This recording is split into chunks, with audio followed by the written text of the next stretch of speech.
The Missouri River at MulberryBend has changed significantly over the past 200 years. These changes are especially apparent when comparing the maps and journals of Lewis and Clark's historic trip to Spirit Mound and other maps created during the 1800s with current maps of the Missouri River at MulberryBend. As you will see, the Missouri River has been shaped by gradual changes as well as major events throughout its history. Spirit Mound was visited by Meriwether Lewis and William Clark on August 25, 1804. The 130-foot high mound appears today just as it did at the time of Lewis and Clark's visit, as an unusual rise surrounded by a mostly flat landscape of prairie grass. The mound was formed by glaciers advancing from the north approximately 15,000 years ago. Journal entries and maps provide details of Lewis and Clark's trip to Spirit Mound. Clark recorded in his journal that the group set out to visit this mountain of evil spirits. We set out from the mouth of the White Stone Creek. Clark is actually referring to the Vermilion River. He also recorded that Indians had told the men that it was believed evil spirits or devils, armed with sharp arrows, inhabited the mound and would kill all persons who dared to approach the hill. Interestingly, a journal entry from Clark states that the men left the mouth of the Vermilion River and walked 200 yards towards the bluffs that line much of the Missouri River Valley in this area.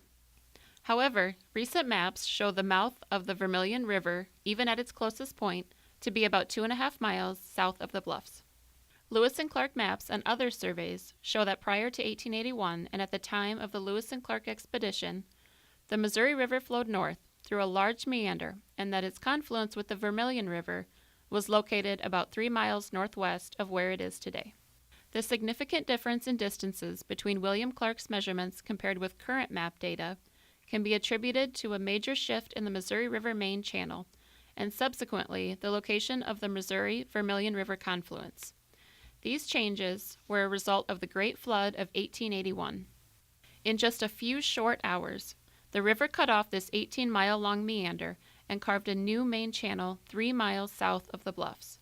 This change in course of the Missouri River main channel during the flood of 1881 also altered the location of the Vermilion-Missouri River confluence. The post-flood Vermilion River began to flow within the Missouri River's former meander, joining the new main channel about 3 miles southeast of where Lewis and Clark first encountered the mouth of the Vermilion River. This dramatic shift in the Missouri River main channel during the Great Flood of 1881 was also responsible for a land dispute that lasted several years. Prior to 1881, the area of land south of the large bend in the Missouri River and south of Vermilion was a peninsula of Dixon County, Nebraska. The force of the floodwaters whittled away at the neck of the 18-mile-long meander, which was only a half-mile wide to begin with, quickly cutting off the bend. With the main channel now flowing about 3.5 miles south of Vermilion, the area of land that had been located south of the bend was now north of the main channel, leaving this piece of land connected to Dakota Territory. However, the state boundary said it still belonged to Nebraska. The area known as the Island became disputed territory as the residents claimed to be part of Nebraska or Dakota Territory, whichever was to their advantage. The area became popular for illegal activity. Congress consented to a boundary change between South Dakota and Nebraska, and the resulting law reset the state boundary in this area to the course of the river in 1897. Though not as dramatic as the river's movement during the 1881 flood, the Missouri River has continued to change in this area.